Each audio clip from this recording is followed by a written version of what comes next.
हमारे भारत के सब देव कुछ ना कुछ प्रदान करते हैं। ऐश्वर्य की कामना हो, धन संपत्ति की कामना हो तो श्री द्वारिकाधीश को प्रणाम करो। बहुत आराम की कामना हो तो श्री रंगनाथ भगवान को दक्षिण में जाके प्रणाम करो।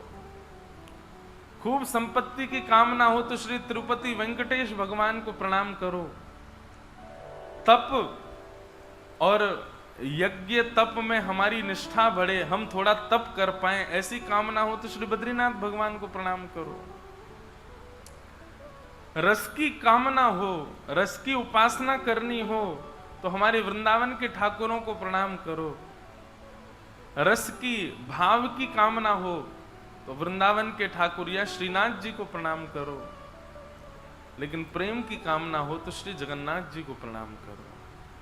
श्री जगन्नाथ जी प्रेम प्रदायक ठाकुर जी हैं। बताओ 15 दिन क्या ठाकुर जी बीमार हो जाते हैं? क्यों होते हैं बीमार? बहुत सारी भावनाएं हैं। माधवदास नाम के भक्त थे, उनको एक रोग हो गया था। उनके रोग को ठाकुर जी ने अपने ऊपर ले लिया। श्री माधवदास जी इतने बीमार हो गए कि वो उठ भी नहीं पा रहे थे। तो श्री जगन्नाथ महाप्रभु उनके मल मूत्र से सने हुए वस्त्रों को धोने के लिए कोई सेवक तो था नहीं उनके पास। तो जगन्नाथ जी को इतनी दया आई कि जगन्नाथ जी स्वयं आ गए वहां पर और उनके कक्ष में आकर के उनके वस्त्रों को धोने लगे। उनके अंग पर जो मलमूत्र आदि लग गया था, क्योंकि उठ तो पा नहीं रहे थे, उसको जगन्नाथ जी अपने हाथों से साफ करने लगे। माधवदास जी ने जब ये दृश्य देखा, स्वयं जगन्नाथ जी उनके घर पर आए हैं उनकी सेवा करने, माधवदास जी बहुत रोए। बोले नाथ, इसके लिए तो मैंने कभी भजन नहीं किया था कि आपकी स्थिति ऐसी कर दूं मैं। आप मेरे मलमूत्र से सने हुए वस्त्रों को धो रहे हैं, मेरे तन का स्पर्श कर रहे हैं, मुझे बहुत पीड़ा हो रही है नाथ। ठाकुर जी बोले आप भक्त लोग हमारी इतनी सेवा करते हैं, अगर हम आपकी थोड़ी बहुत कर दें तो इसमें क्या बुराई? और आपकी इतनी दूषित स्थिति हो गई है, और ये तो बाहर का मल है माधवदास, तुम तो हृदय से परम पवित्र हो।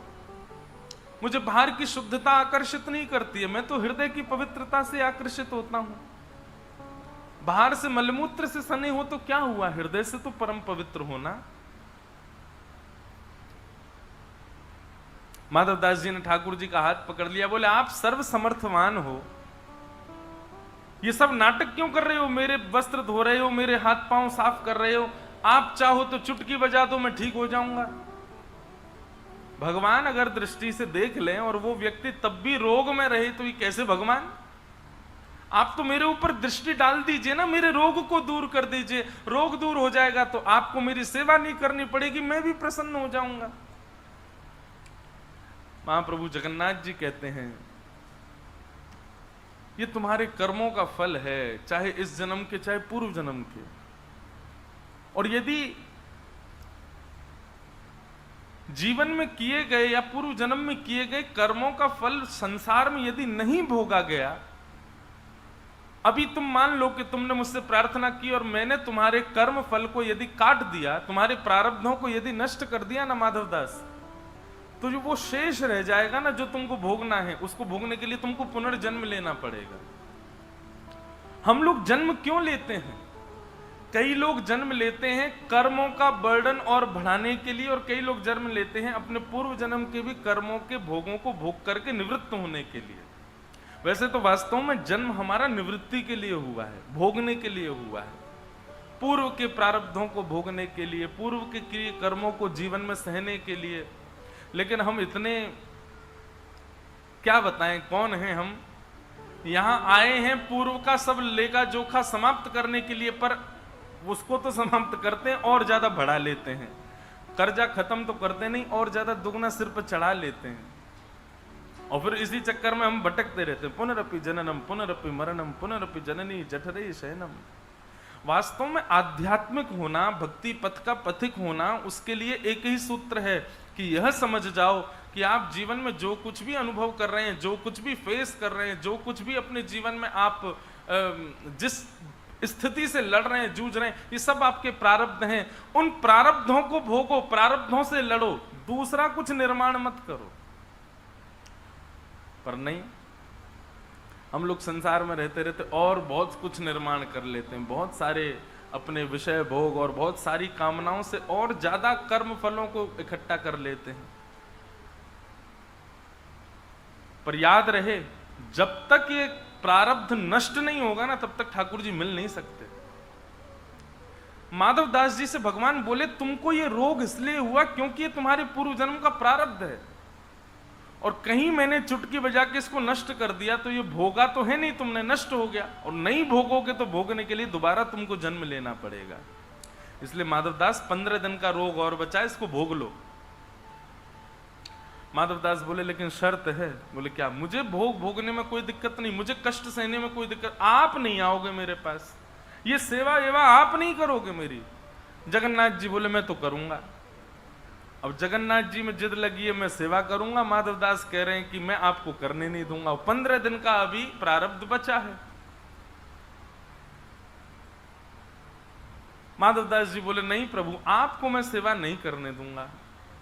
तो भगवान बोले, ठीक है, हम पर एक उपाय और है, वो हम कर देते हैं। तो माधवदास जी बोले, क्या उपाय है? बोले, यहां नहीं, श्री मंदिर में जाके करेंगे, तुम ठीक भी हो जाओगे और हमको सेवा में भी नहीं आना पड़ेगा। माधवदास जी बोले, ठीक है। अब माधवदास जी को पता नहीं था ये क्या करने वाले हैं। ठाकुर जी श्री मंदिर में गए और माधवदास का जो 15 दिन का अभी प्रारब्ध बचा था उसको अपने ऊपर ले लिया, और अपने ऊपर लेकर के स्वयं ठाकुर जी बीमार हो गए, उष्ण हो गए।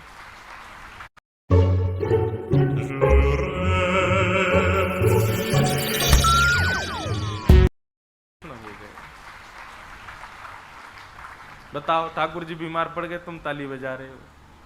संसार में कोई बीमार पड़ता आप ताली बजाते हो? वाह, तुम आईसीयू में चले गए, ओहो तुमको ग्लूकोज चढ़ रही है, ऐसे कौन करता है भाई? ताली क्यों बजाई आपने? माधवदास जी का पीड़ा ठाकुर जी ने अपने ऊपर ले ली। अब यहां माधवदास जी स्वस्थ हो गए, स्वस्थ होकर के स्नान ध्यान करके तिलक चंदन लगा करके बढ़िया इत्र लगा करके माधवदास जी बोले, अब बढ़िया हो गया, अब चलूं महाप्रभु के दर्शन को। और जैसे ही श्री मंदिर में गए, मुख्य द्वार बंद है, पुजारी सब बाहर बैठे रुदन कर रहे हैं, भीतर केवल गिने चुने लोग हैं।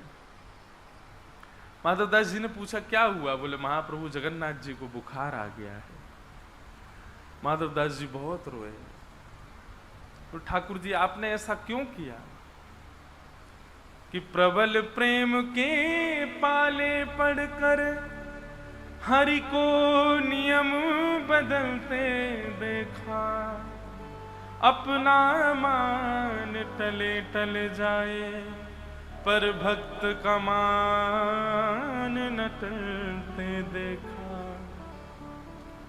ठाकुर जी ने सृष्टि के सारे नियम बदल दिए। जिन भगवान को कोई रोग नहीं हो सकता, वो माधवदास का रोग स्वयं भोग रहे हैं। हमारे ब्रज के रसिक जन कहते हैं, आज भी जगन्नाथ जी बीमार पड़ते हैं, निश्चित ही इतने लाखों करोड़ों लोग दर्शन करने जाते हैं, किसी ना किसी रोग, किसी ना किसी के रोग को आज भी महाप्रभु जी अपने ऊपर ले लेते हैं। और आज भी 15 दिन के लिए ठाकुर जी बीमार पड़ते हैं। है ऐसा प्रेमी कोई?